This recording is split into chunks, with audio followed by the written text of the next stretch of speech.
ਸਤਿ ਸ਼੍ਰੀ ਅਕਾਲ ਜੀ। ਮੈਂ ਅੱਜ ਤੁਹਾਡੇ ਸਨਮੁਖ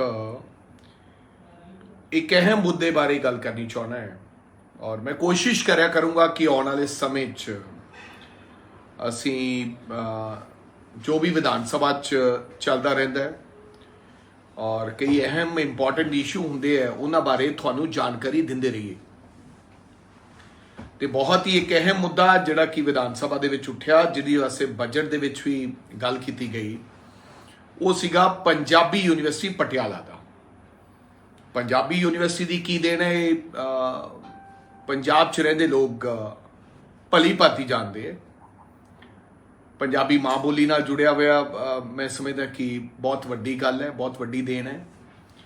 ਔਰ ਪੰਜਾਬੀ ਯੂਨੀਵਰਸਿਟੀ ਨੇ ਬਹੁਤ ਸਾਰੇ ਬੁੱਧੀਜੀਵ ਵਿਦਵਾਨ ਸਾਡੇ ਇਸ ਪੰਜਾਬ ਨੂੰ ਦਿੱਤੇ, ਜਿਨ੍ਹਾਂ ਨੇ ਵੱਖ-ਵੱਖ ਖੇਤਰਾਂ ਦੇ ਵਿੱਚ ਆਪਦੀਆਂ ਪੈੜਾਂ ਛੱਡੀਆਂ ਤੇ ਮੱਲਾਂ ਮਾਰੀਆਂ।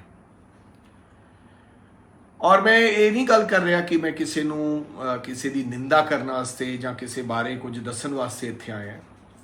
ਮੈਂ ਇਸ ਵੀਡੀਓ ਦੇ ਰਾਹੀਂ ਦੁਬਾਰਾ ਫਿਰ ਸਰਕਾਰ ਨੂੰ ਬੇਨਤੀ ਕਰਨ ਵਾਸਤੇ ਆਇਆ, ਕਿਉਂਕਿ ਜੋ ਮਗਰਲੇ ਸਮੇਂ ਨਹੀਂ ਹੋਇਆ ਜਾਂ ਕੋਈ ਦਿੱਕਤਾਂ ਰਹੀਆਂ, ਮੈਂ ਚਾਹੁੰਦਾ ਕਿ ਬਹੁਤ ਸਾਲ ਹੋ ਗਏ ਹੁਣ ਸਾਨੂੰ ਇਹ ਸਾਰਿਆਂ ਨੂੰ ਗੱਲਾਂ ਕਰਦੇ ਆ ਕਿ ਫਲਾਨੀ ਸਰਕਾਰ ਨੇ ਨਹੀਂ ਕੁਝ ਕੀਤਾ, ਫਲਾਨੀ ਨੇ ਨਹੀਂ ਕੀਤਾ, ਫਲਾਨੀ ਨੇ ਨਹੀਂ ਕੀਤਾ। ਜੇ ਤੁਸੀਂ ਨਹੀਂ ਕੀਤਾ ਤਾਂ ਫਿਰ ਅਸੀਂ ਵੀ ਨਹੀਂ ਕਰਾਂਗੇ। ਸੋ ਜਿੱਥੇ ਪੰਜਾਬ ਦੀ ਗੱਲ ਹੈ ਔਰ ਅਸੀਂ ਲੜਦੇ ਵੀ ਰਹੇ ਵਿਧਾਨ ਸਭਾ ਦੇ ਅੰਦਰ, ਇੱਕ ਦੂਜੇ ਦੇ ਸਾਹਮਣੇ ਬਹਿਸ ਬਸਈਆ ਵੀ ਹੋਇਆ, ਲੇਕਿਨ ਮੈਨੂੰ ਲੱਗਦਾ ਕਿ ਕੇਵਲ ਵਿਖਾਵੇ ਵਾਸਤੇ ਕੁਝ ਨਾ ਕੀਤਾ ਜਾਵੇ। ਸਾਨੂੰ ਵਾਸਤਵ ਰੂਪ ਦੇ ਵਿੱਚ ਵੀ ਸਾਨੂੰ ਕੁਝ ਗੱਲਾਂ ਕਰਨੀਆਂ ਚਾਹੀਦੀਆਂ ਨੇ। ਬਹੁਤ ਚੰਗੀ ਗੱਲ ਹੈ। ਮੈਂ ਸਰਕਾਰ ਦਾ ਸਭ ਤੋਂ ਪਹਿਲਾਂ ਧੰਨਵਾਦੀ ਹਾਂ, ਸਰਦਾਰ ਭਗਵੰਤ ਸਿੰਘ ਮਾਨ ਹੋਰਾਂ ਦਾ, ਚੀਮਾ ਸਾਹਿਬ ਹੋਰਾਂ ਦਾ, ਕਿ ਉਹਨਾਂ ਨੇ ਪੰਜਾਬੀ ਯੂਨੀਵਰਸਿਟੀ ਵਾਸਤੇ 200 ਕਰੋੜ ਰੁਪਇਆ ਰੱਖਿਆ। ਹਾਲਾਂਕਿ ਉਹਨਾਂ ਨੇ ਇਹ ਨਹੀਂ ਦੱਸਿਆ ਕਿ ਇਹਨੂੰ ਕਦ ਦਿਆਂਗੇ, ਲਮਸਮ ਦਿਆਂਗੇ ਜਾਂ ਕਿਸ਼ਤਾਂ ਨਾਲ ਜਾਂ ਸਾਲ ਦੇ ਵਿੱਚ ਦਿਆਂਗੇ, ਲੇਕਿਨ ਮੈਂ ਸਮਝਦਾ ਕਿ ਇੱਕ ਚੰਗਾ ਉਪਰਾਲਾ ਹੈ ਔਰ ਇੱਕ ਚੰਗਾ ਕਦਮ ਹੈ। ਔਰ ਇਸ ਤੋਂ ਪਹਿਲਾਂ ਵੀ ਕਾਂਗਰਸ ਪਾਰਟੀ ਦੀ ਸਰਕਾਰ ਸਮੇਂ 214 ਕਰੋੜ ਇੱਕ ਵਾਰ ਔਰ 207 ਕਰੋੜ ਇੱਕ ਵਾਰ। ਹਾਲਾਂਕਿ ਜਦੋਂ ਮੈਂ ਵਿਧਾਨ ਸਭਾ ਦੇ ਵਿੱਚ ਇਹ ਗੱਲ ਕੀਤੀ ਤਾਂ ਕਈਆਂ ਨੇ ਇਸ ਗੱਲ ਨੂੰ ਟੋਕਾ ਟੋਕੀ ਕੀਤਾ। ਇਹ ਔਨ ਰਿਕਾਰਡ ਹੈਗਾ, ਕਿਉਂਕਿ ਜਿਹੜੀ ਗੱਲ ਮੈਂ ਕਹਿ ਰਿਹਾ ਬਤੌਰ ਕਾਂਗਰਸ ਪਾਰਟੀ ਦੇ ਪ੍ਰਧਾਨ, ਔਰ ਇਹ ਸਾਰੀ ਯੂਨੀਵਰਸਿਟੀ ਦੇ ਪ੍ਰੋਫੈਸਰਸ, ਵਾਈਸ ਚਾਂਸਲਰਸ, ਇਹ ਸਭ ਨੂੰ ਗੱਲ ਪਤਾ ਹੋਣੀ ਹੈ, ਕੋਈ ਇਹ ਝੂਠੀ ਗੱਲ ਨਹੀਂ ਹੈ ਜੋ ਮੈਂ ਕਹਿ ਰਿਹਾ। 214 ਕਰੋੜ ਦਿੱਤਾ, 207 ਕਰੋੜ ਦਿੱਤਾ ਤੇ ਹੁਣ ਇਹਨਾਂ ਨੇ 200 ਕਰੋੜ ਦੀ ਗੱਲ ਕੀਤੀ ਹੈ। ਔਰ ਵੱਖ-ਵੱਖ ਸਮੇਂ ਕੈਪਟਨ ਅਮਰਿੰਦਰ ਸਿੰਘ ਤੇ तमाम ਹੋਰ ਮੁੱਖ ਮੰਤਰੀ ਸਾਹਿਬਾਨ ਵੀ, ਚੰਨੀ ਸਾਹਿਬ ਵੀ ਉੱਥੇ ਜਾ ਕੇ ਆਏ ਲਾਸਟ ਸਮੇਂ। ਹਾਲਾਂਕਿ ਪਟਿਆਲਾ ਦੇ ਹੁੰਦੇ ਸੀ ਮੁੱਖ ਮੰਤਰੀ ਸਾਹਿਬ, ਲੇਕਿਨ ਉਹ ਵੀ ਜੋ ਕਰਨਾ ਚਾਹੀਦਾ ਸੀ ਯੂਨੀਵਰਸਿਟੀ ਵਾਸਤੇ ਉਹ ਨਹੀਂ ਹੋ ਸਕਿਆ।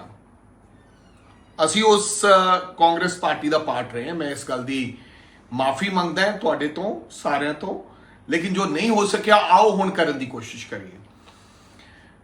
ਉਸ ਤੋਂ ਬਾਅਦ ਚੰਨੀ ਸਾਹਿਬ ਜਾ ਕੇ ਆਏ, ਲੇਕਿਨ ਚੰਨੀ ਸਾਹਿਬ ਕੋਲ ਸਮਾਂ ਬੜਾ ਘੱਟ ਸੀ। ਉਹਨਾਂ ਨੇ ਕਹਿ ਗਏ ਸੀ ਕਿ ਮੈਂ ਤੁਹਾਨੂੰ 150 ਕਰੋੜ ਰੁਪਏ ਦਾ ਜਿਹੜਾ ਲੋਨ ਹੈਗਾ ਉਹ ਵੀ ਦੇ ਦੇਣਾ ਹੈ ਐਂਡ 200 ਕਰੋੜ ਹੋਰ, ਜਾਨੀ ਕਿ 350 ਕਰੋੜ ਰੁਪਏ ਦੇ ਲਗਭਗ ਉਹਨਾਂ ਨੇ ਇੱਕ ਚਿੱਠੀ ਵੀ ਕੱਢੀ, ਮੰਨ ਕੇ ਆਏ। ਫਿਰ ਉਹ ਕੋਡ ਲੱਗ ਗਿਆ, ਉਹ ਦਿੱਤਾ ਨਹੀਂ ਗਿਆ। ਤੇ ਮੈਂ ਸਮਝਦਾ ਜਦੋਂ ਦਿੱਤਾ ਨਹੀਂ ਗਿਆ ਤਾਂ ਫਿਰ ਚਿੱਠੀ ਕੱਢਣ ਦਾ ਕੋਈ ਫਾਇਦਾ ਨਹੀਂ ਰਿਹਾ, ਉਹ ਚਿੱਠੀ ਵਿਚਾਲੇ ਤੁਰੀ ਫਿਰਦੀ ਹੈ। ਲੇਕਿਨ ਜਿਸ ਤਰ੍ਹਾਂ ਮੇਰੀ ਲੋਕਾਂ ਨਾਲ ਗੱਲ ਹੋਈ, ਪ੍ਰੋਫੈਸਰ ਸਾਹਿਬਾਨਾਂ ਨਾਲ ਜਾਂ ਯੂਨੀਵਰਸਿਟੀ ਦੇ ਜਿਹੜੇ ਲੋਕ ਸਨ ਜਿਹੜੇ ਉੱਥੇ ਕੰਮ ਕਰਦੇ ਆ, ਉਹਨਾਂ ਨੇ ਕਿਹਾ ਕਿ 200 ਕਰੋੜ ਰੁਪਏ ਜਿਹੜਾ ਸਰਕਾਰ ਨੇ ਸਾਨੂੰ ਦਿੱਤਾ ਹੈ, ਇਹਦੇ ਨਾਲ ਸਾਨੂੰ ਕੋਈ ਬਹੁਤਾ ਫਾਇਦਾ ਨਹੀਂ ਹੋਣਾ। ਅਸੀਂ ਧੰਨਵਾਦ ਕਰਦੇ ਹਾਂ, ਲੇਕਿਨ ਇਹਦੇ ਨਾਲ ਅਸੀਂ ਬੇਲ ਆਊਟ ਨਹੀਂ ਹੁੰਦੇ। ਜਾਨੀ ਕਿ ਜੋ ਯੂਨੀਵਰਸਿਟੀ ਦੇ ਲੋਕ ਚਾਹੁੰਦੇ ਨੇ, ਕਿਉਂਕਿ 150 ਕਰੋੜ ਰੁਪਏ ਦਾ ਯੂਨੀਵਰਸਿਟੀ ਤੇ ਬੈਂਕ ਦਾ ਕਰਜ਼ਾ ਹੈਗਾ, ਲੋਨ ਹੈਗਾ, ਜਿਹੜਾ 2.5-3 ਕਰੋੜ ਰੁਪਇਆ ਇੱਕ ਮਹੀਨੇ ਦਾ ਇੰਟਰਸਟ ਪੈ ਜਾਂਦਾ ਹੈ, ਵਿਆਜ ਪੈ ਜਾਂਦਾ ਹੈ। ਤੇ 30 ਕਰੋੜ ਰੁਪਇਆ ਅਗਰ ਤਨਖਾਹਾਂ ਤੇ ਪਲੱਸ ਇੰਟਰਸਟ ਪਾ ਕੇ ਜਿਹੜਾ ਮਹੀਨੇ ਦਾ ਯੂਨੀਵਰਸਿਟੀ ਦਾ ਅਪਰੋਕਸੀਮੇਟਲੀ 30 ਕਰੋੜ ਹੋਵੇ, 28 ਹੋਵੇ, 29 ਹੋਵੇ, ਇਹ ਲਗਭਗ ਇਹਨਾਂ ਖਰਚਾ ਹੈਗਾ। ਸੋ 200 ਕਰੋੜ ਰੁਪਇਆ, ਅਗਰ 30 ਕਰੋੜ ਰੁਪਇਆ ਵੀ ਮਹੀਨੇ ਦੀ ਕਿਸ਼ਤ ਆਏਗੀ ਤਾਂ ਮੇਰਾ ਖਿਆਲ 200 ਕਰੋੜ ਰੁਪਇਆ 6.5 ਮਹੀਨਿਆਂ ਦੇ ਵਿੱਚ ਉਹ ਖਤਮ ਹੋ ਜਾਏਗਾ। ਫਿਰ ਉਹਨਾਂ ਨੂੰ ਫਿਰ ਉਹ 200 ਕਰੋੜ ਦਾ ਇੰਟਰਸਟ 150 ਕਰੋੜ ਰੁਪਏ ਦਾ ਇੰਟਰਸਟ ਪਿਆ ਕਰੇਗਾ। ਫਿਰ ਲਾਇਬਿਲਿਟੀਜ਼ ਉੱਥੇ ਦੀਆਂ ਉੱਥੇ ਖੜੀਆਂ ਰਹਿਣਗੀਆਂ। ਸੋ ਮੇਰੀ ਸਰਕਾਰ ਨੂੰ ਇਹ ਗੁਜ਼ਾਰਿਸ਼ ਹੈ, ਔਰ ਜੇ ਇਹ ਵੀਡੀਓ ਭਗਵੰਤ ਮਾਨ ਸਾਹਿਬ ਸੁਣ ਲੈਣ ਤਾਂ ਮੈਂ ਉਹਨਾਂ ਨੂੰ ਵੀ ਇਸ ਵੀਡੀਓ ਦੇ ਰਾਹੀਂ ਬੇਨਤੀ ਕਰਾਂਗੇ ਕਿ 200 ਕਰੋੜ ਥੋੜਾ ਹੈਗਾ। ਮੇਰੀ ਬੇਨਤੀ ਹੈ ਕਿ ਇੱਕ ਤਾਂ 150 ਕਰੋੜ ਰੁਪਇਆ ਤੁਸੀਂ ਜਿਹੜਾ ਲਮਸਮ ਇੰਟਰਸਟ ਹੈਗਾ ਉਹ ਪਹਿਲੇ ਹੱਲੇ ਇਸੇ ਮਹੀਨੇ ਅਗਰ ਅਸੀਂ ਉਹਨਾਂ ਨੂੰ ਦੇ ਦਈਏ ਤਾਂ ਉਹ ਵਿਆਜ ਜਿਹੜਾ ਇੰਟਰਸਟ ਪੈਣਾ ਬੰਦ ਹੋ ਜਾਏਗਾ। ਦੂਜੀ ਗੱਲ ਤੇ 200 ਕਰੋੜ ਰੁਪਇਆ ਮੈਨੂੰ ਲੱਗਦਾ ਘੱਟੋ ਘੱਟ 200-250 ਕਰੋੜ ਰੁਪਇਆ ਸਾਨੂੰ ਇਨੀਸ਼ੀਅਲ ਦੇਣਾ ਚਾਹੀਦਾ, ਜਿਹੜਾ ਕਿਉਂਕਿ ਪੰਜਾਬੀ ਯੂਨੀਵਰਸਿਟੀ ਬਹੁਤ ਵੱਡੀ ਦੇਣ ਹੈ ਪੰਜਾਬ ਨੂੰ ਇਸ ਯੂਨੀਵਰਸਿਟੀ ਦੀ। ਤਾਂ ਇਹਦੇ ਨਾਲ ਇਹ ਬਚ ਜਾਏਗੀ। ਬੇਸ਼ੱਕ ਉਹ ਸਕੂਲਾਂ ਦੀਆਂ ਦੀਵਾਰਾਂ ਆਪਾਂ ਲੇਟ ਕਰ ਲਾਂਗੇ, ਤੁਸੀਂ ਕਿਹਾ 100 ਸਕੂਲਾਂ ਨੂੰ ਅਸੀਂ ਮਾਡਲ ਸਕੂਲ ਬਣਾਵਾਂਗੇ, ਹਾਲਾਂਕਿ 19,000 ਸਕੂਲ ਨੇ ਉਹਦੇ ਵਿੱਚ ਪੰਜਾਬ ਦੇ ਅੰਦਰ ਲਗਭਗ 100 ਦੀ ਥਾਂ ਤੇ 90 ਹੋ ਜਾਣਗੇ। ਲੇਕਿਨ ਯੂਨੀਵਰਸਿਟੀ ਨੂੰ ਬਚਾਉਣ ਦੀ ਲੋੜ ਹੈ, ਔਰ ਪਹਿਲਾਂ ਇਸ ਵੱਲ ਅਗਰ ਤੁਹਾਡੇ ਕੋਲੇ ਫੰਡਸ ਇਨਫ ਨਹੀਂ ਹੈ ਤਾਂ ਮੇਰਾ ਖਿਆਲ 100 ਦੀ ਥਾਂ ਤੇ ਉਹ ਟੀਚਾ ਆਪਾਂ 90 ਕਰ ਲਈਏ ਤੇ ਲੇਕਿਨ ਯੂਨੀਵਰਸਿਟੀ ਨੂੰ ਅਸੀਂ ਬਚਾਉਣ ਦੀ ਗੱਲ ਕਰੀਏ। ਔਰ ਆਸ ਕਰਦਾ ਕਿ ਮਾਨ ਸਾਹਿਬ ਔਰ ਸਰਕਾਰ, ਕਿਉਂਕਿ ਬਦਲਾਵ ਦੇ ਰੂਪ ਦੇ ਵਿੱਚ ਲੋਕਾਂ ਨੇ ਚੁਣਿਆ, ਬੜੀਆਂ ਵੱਡੀਆਂ ਉਮੀਦਾਂ ਨੇ। ਅਕਸਰ ਹੀ ਥੱਲੇ ਕਮੈਂਟ ਆਉਂਦੇ ਕਿ ਤੁਹਾਡੀ ਸਰਕਾਰ ਨੇ ਕੀ ਕੀਤਾ, ਤੁਸੀਂ ਕਿਉਂ ਨਹੀਂ ਕੀਤਾ। ਬਿਲਕੁਲ ਮੈਂ ਉਸ ਗੱਲ ਦੀ ਮਾਫੀ ਵੀ ਮੰਗਦਾ ਹੈ, ਔਰ ਮੈਂ ਸਮਝਦਾ ਕਿ ਜੋ ਅਸੀਂ ਨਹੀਂ ਕੀਤਾ ਕੋਈ ਹੋਰ ਕਰਕੇ ਦਿਖਾਵੇ। ਔਰ ਮੈਂ ਕ੍ਰਿਟਿਸਿਜ਼ਮ ਲਈ ਇਹ ਵੀਡੀਓ ਨਹੀਂ ਬਣਾ ਰਿਹਾ, ਮੈਂ ਨਾ ਕਿਸੇ ਗੱਲ, ਮੈਂ ਤਾਂ ਇੱਕ ਅਪੀਲ ਵਾਸਤੇ, ਔਰ ਜ਼ਿਆਦਾ ਤੋਂ ਜ਼ਿਆਦਾ ਲੋਕ, ਮੈਂ ਸਭ ਨੂੰ ਕਹੂੰਗਾ ਪੰਜਾਬ ਦੇ ਲੋਕਾਂ ਨੂੰ, ਚਾਹੇ ਉਹ ਕਿਸੇ ਪਾਰਟੀ ਨਾਲ ਸੰਬੰਧ ਰੱਖਣ ਵਾਲੇ ਵਿਅਕਤੀ ਨੇ, ਚਾਹੇ ਉਹ ਆਮ ਆਦਮੀ ਪਾਰਟੀ ਨਾਲ, ਚਾਹੇ ਉਹ ਬੀਜੇਪੀ ਨਾਲ, ਚਾਹੇ ਕਾਂਗਰਸ ਨਾਲ, ਅਸੀਂ ਇਸ ਗੱਲ ਨੂੰ ਜ਼ਿਆਦਾ ਤੋਂ ਜ਼ਿਆਦਾ ਸਰਕਾਰ ਦੇ ਕੰਨਾਂ ਤੱਕ ਪਹੁੰਚਾਵਾਂਗੇ ਕਿ this is a most important issue.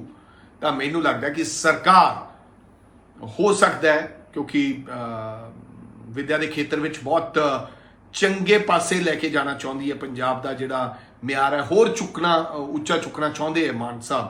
ਸੋ ਉਮੀਦ ਕਰਾਂਗਾ ਕਿ ਅਸੀਂ ਸਾਰੇ ਇਹਦੇ ਤੇ ਜ਼ੋਰ ਦਈਏ, ਔਰ ਸਰਕਾਰ ਨੂੰ ਬੇਨਤੀ ਹੈ, ਮੇਰੀ ਮਾਨ ਸਾਹਿਬ ਨੂੰ ਬੇਨਤੀ ਹੈ ਕਿ ਕਿਰਪਾ ਕਰਕੇ ਅਗਰ ਤੁਸੀਂ 150 ਕਰੋੜ ਰੁਪਇਆ ਉਹ ਲਮਸਮ ਹੋ ਤੇ 200 ਕਰੋੜ ਰੁਪਇਆ ਹੋਰ ਇਨੀਸ਼ੀਅਲ ਜੇ ਤੁਸੀਂ ਦਿਓਗੇ, ਜਿਹੜਾ ਬਜਟ 'ਚ ਤੁਸੀਂ ਰੱਖਿਆ ਹੋਇਆ ਹੈ, ਤਾਂ ਮੈਨੂੰ ਲੱਗਦਾ ਕਿ ਪੰਜਾਬੀ ਯੂਨੀਵਰਸਿਟੀ ਜਿਹੜੀ ਕਿ ਸਾਡੀ ਪੰਜਾਬੀ ਮਾਂ ਬੋਲੀ ਦੀ ਜਿੱਥੋਂ ਹੋਂਦ ਸ਼ੁਰੂ ਹੁੰਦੀ ਹੈ, ਸੋ ਬਚੀ ਰਹੇਗੀ। ਔਰ ਦੁਨੀਆ ਤੁਹਾਨੂੰ ਯਾਦ ਰੱਖੇਗੀ। ਮਾਨ ਸਾਹਿਬ ਲੋਕ ਕਹਿਣਗੇ ਕਿ ਤੁਸੀਂ ਆਪ ਕਹਿੰਦੇ ਹੋ ਕਿ ਵਿਦਿਆ ਤਾਂ ਕਰਜ਼ੇ 'ਚ ਹੋਣੀ ਨਹੀਂ ਚਾਹੀਦੀ, ਫਿਰ ਤੁਹਾਡੇ ਹੁੰਦੇ ਵਿਦਿਆ ਕਰਜ਼ੇ 'ਚ ਨਹੀਂ ਹੋਣੀ ਚਾਹੀਦੀ। ਮੈਂ ਉਮੀਦ ਕਰਦਾ ਔਰ ਬੇਨਤੀ ਕਰਦਾ ਕਿ ਤੁਸੀਂ ਇਹਦੇ ਤੇ ਜ਼ਰੂਰ ਵਿਚਾਰ ਕਰੋ।